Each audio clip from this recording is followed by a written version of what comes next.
Assalamualaikum warahmatullahi wabarakatuh. Alhamdulillahirabbil alamin wassalatu wassalamu ala asyrofil mursalin sayyidina Muhammadin wa ala alihi wa sahbihi ajma'in. Asyhadu an la ilaha illallah wahdahu la syarika lah wa asyhadu anna Muhammadan abduhu rasuluh. Allahumma sholli ala Muhammad wa ala ali Muhammad.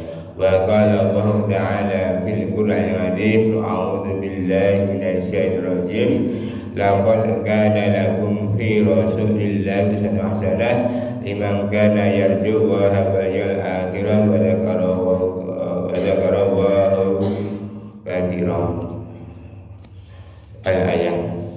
Jamaah salat subuh yang berbahagia, tak terasa kita saat ini sudah memasuki hari ke-15 di bulan Rabiul Awal.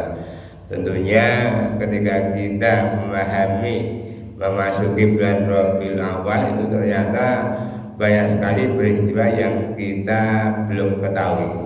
Kita hanya mengenal bahwa bulan Rabiul Awal adalah bulan kelahiran Nabi. Ternyata banyak sekali peristiwa-peristiwa yang terjadi di bulan Maulud atau Rabiul Awal. Yang pertama adalah bulan kelahiran Nabi, kemudian bulan kematian Nabi, yang ketiga adalah juga termasuk bulan pernikahan Nabi. Kemudian perang Badar yang pertama juga di bulan Rabiul Awal. Kemudian ketika Nabi sholat pertama kali di Masjid Kuba juga terjadi di bulan Rabiul Awal.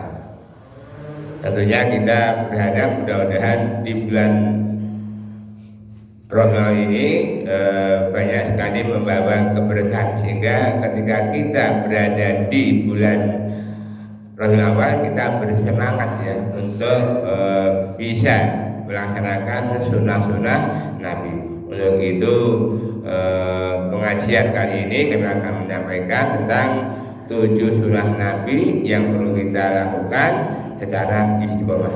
Insya Allah kalau kita bisa istiqomah, kita akan dimudahkan untuk mencapai husnul khotimah dan akhirnya dan masuk jannah. Adapun sunnah yang pertama yang perlu kita laksanakan istiqomah adalah kita disuruh untuk tahajud.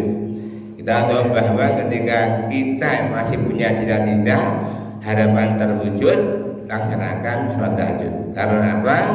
Ada 4 manfaat ya ketika kita itu sudah merutinkan, yaitu sholat tahajud. Yang pertama adalah perintah Allah Ta'ala. Orang yang tahajud tiap malam akan diberi yaitu kedudukan yang sangat mulia di sisi Allah.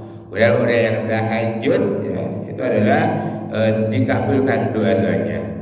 Orang yang tahajud adalah salah satu cara untuk yaitu meraih surga. Karena Allah bersabda ya, hai sekalian manusia, tebarkan salam, bangunlah malam, beri makan, kemudian jaga rohani, dan bangunlah ketika orang-orang sedang tidur. Insya Allah kamu akan masuk surga. Untuk itu mari kita pertahankan yaitu melaksanakan tahajud.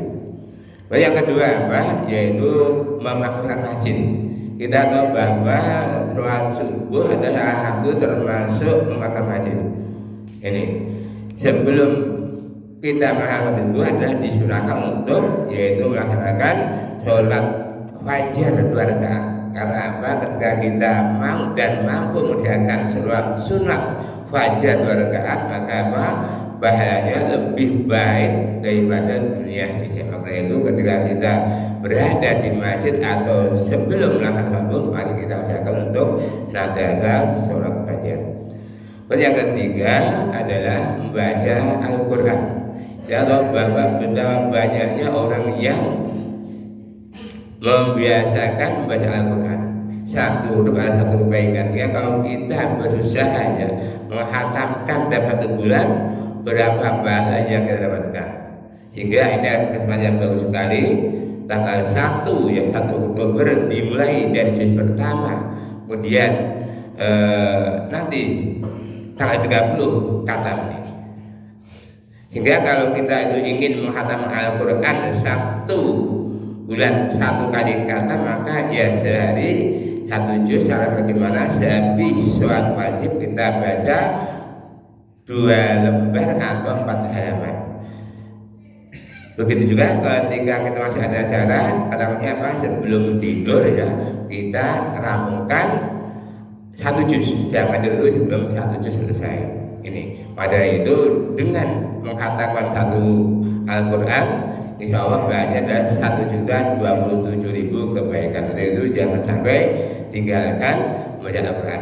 Bagi mereka yang tidak mampu, monggo ya, yang penting habis subuh kita baca setidaknya ya Fatihah, Qul Anas, Falaq dan sebagainya. Yang penting kita senantiasa membaca Al-Quran, karena apa? Dengan membaca Al-Quran kita akan dimudahkan di dalam suatu masalah.